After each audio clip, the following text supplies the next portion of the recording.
So this video is changing out the front sprocket on Royal Enfield Himalayan. This is a 2022 model, but it's basically the same for all of them. It should drop your highway revs by about 500 RPM. So in Australia, the natural gearing of the bike is making it rev a little high. So I wanted to drop the revs, and doing this, I've dropped it by 500 revs at 110 kilometers an hour.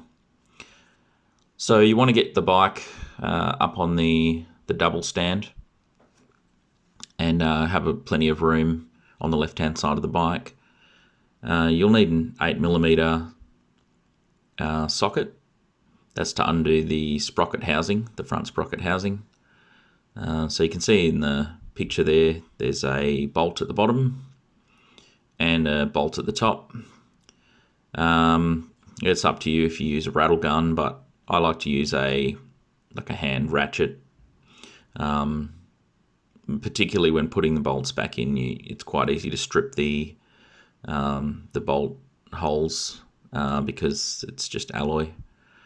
When you remove the sprocket housing, you'll see there's probably a build-up of road grime in there, sand and rocks, and basically because of the chain lube. So now's a good time to clean that out. Get a toothbrush or something and some degreaser or CRC or something. Just be mindful there is a couple of wires in the vicinity. So just go gentle with the scrubbing. The sprocket I'm using is from esjot.com. German made, good quality. You can get them on Australian eBay at least, and they're pretty affordable. I'll put a link in the description for the sprocket if you're interested. But basically it's a 16-tooth sprocket, which, that's going to help with reducing the high revs, particularly at highway speeds. Once that housing's out the way, we have to flatten off the security washer. So you'll see the side washer there is bent over a little bit. That's to stop the primary nut undoing. I've just used a punch to flatten it out. So pretty much just get the punch and push the washer back. Try and do it evenly because I'm going to reuse that washer. It's worth noting as well that I'm only changing the sprocket here. I'm not changing the chain. So to change the sprocket without changing the chain, you want to have done at least 3,000 kilometers on your bike. That will stretch your chain enough so that it'll fit over a 16-tooth sprocket.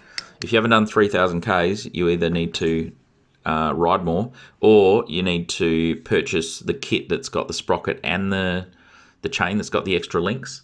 But I didn't do that. I just wanted to change the sprocket out. You might be mistaken in thinking Royal Enfield would give you the correct tool for undoing the primary nut, but they don't, unfortunately. I did have a look in the kit. There's a couple of ways you can do it. You can get your spanner or a shifter and do it like this. The downside being you'll probably scratch your frame doing it. If you're careful, you might get away with it. But the preferred method is just to get a 30mm socket and undo it with that. That way the bike doesn't try and lurch forward. You don't have to jam anything and then try and undo it with a spanner. The rattle gun is definitely more effective. I know I'm not using a impact socket here, but I know that nut is not going to be ridiculously tight either. If you are going to use a rattle gun to undo like the housing and this nut, just use a low torque rattle gun. So you can see I'm using just a Bosch here, which, it's a rattle gun, but it's definitely low powered. So I'm not going to strip or wreck anything in the process of doing this little project.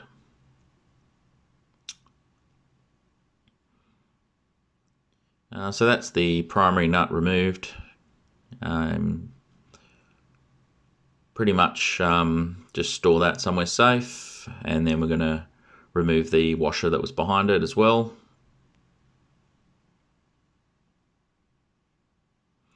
And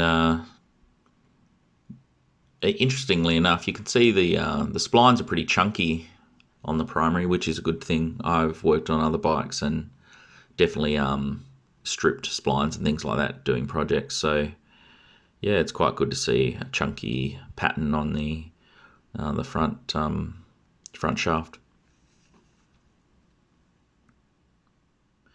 So we're going to go to the rear of the bike. We're going to loosen the chain off. So you'll see there's a locking nut and then there's a adjustment nut. So we're going to loosen the locking nut just by normal anti-clockwise, and then loosen off the adjustment nut as well. I pretty much wound them out as far as I can get them without removing them. And then once you've done that, so you've got your rear axle. On one side, it's just got a rounded head with a hole through it. So just stick a Phillips head screwdriver on that side, or something else that'll fit through it. And then on the right hand side, which is the side in the picture, we have to loosen off this nut. This nut secures the adjustment of the rear axle and basically the chain.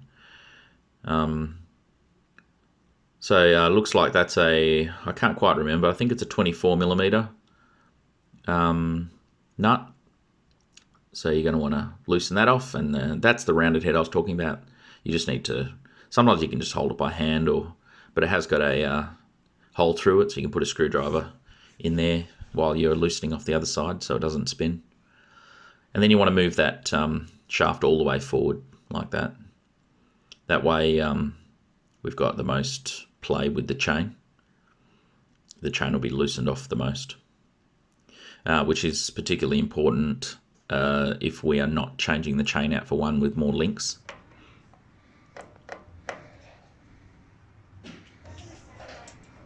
And here I just taking that off the primary, and you'll see everything relax there.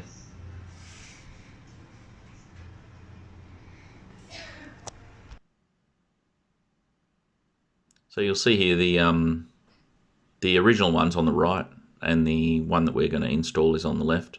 You can see the one on the right, it's a little different. It's got it's a lot thicker, and it's almost like got a rubber insert for balancing. But I haven't felt any change in the balancing since installing the new one. That's the S-Jot one going on, the new one, the 16 tooth. You'll see one side's recessed and the other side's flat. So the flat, that goes on the inside towards the motor, and the recess is facing you when you're installing it.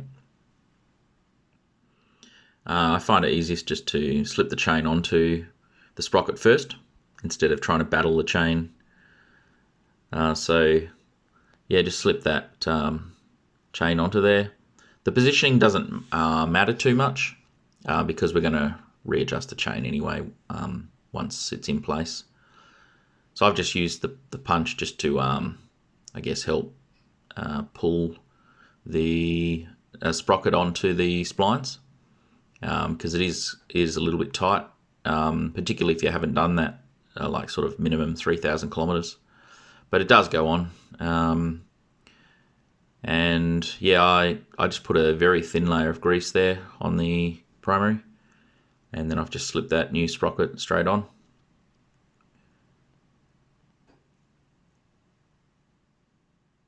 So just got to put the flat washer back on. That's the one we're going to fold back over as well to stop the primary nut coming loose. And then we'll just put that nut back on. I just use that low torque rattle gun again. There will be a torque specification for it. I don't know what that is. I'll put it in the description, but yeah, rattle gun.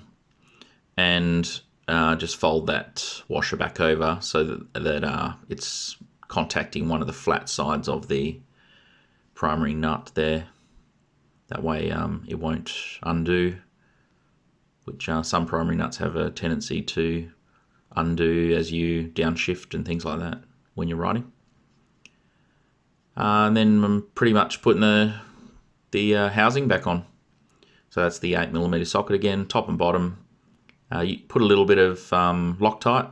I use red Loctite. Royal Enfield's quite good. All of their nuts and bolts I've noticed are always Loctited from factory, which is excellent. So yeah, I just put a dab on the top and bottom and then send them, but not overboard, because you can strip out those threads quite easily. Then I'm just pulling the rear tyre back to get the axle and the chain tension and pull the axle back. Once I've pulled it back, I tighten it up, making sure both sides are even on the marking indicators on the side. And then I have to do back up the adjustment nuts and the locking nuts, which were the ones at the very back that we undid before. Once I'm happy with the alignment, I just nip up the adjustment and locking nuts, and then I just double check the axle nut, and that's it. Back on the road. So yeah, at 110 or 100 kilometers an hour, which is, for Australian conditions, you're pretty much always doing 100 or 110 around the place. The gearing is a lot nicer, so I'm losing about 500 revs at the top end, which is really good. I think at 110, I'm sitting at just under 5,000 revs. And it's not that bad at the bottom end. First gear, no worries, crawl along. I still do a bit of off-roading and that with it, and I don't have any problems. Anyway, thanks for watching. Please subscribe. Hopefully this video was helpful to someone out there.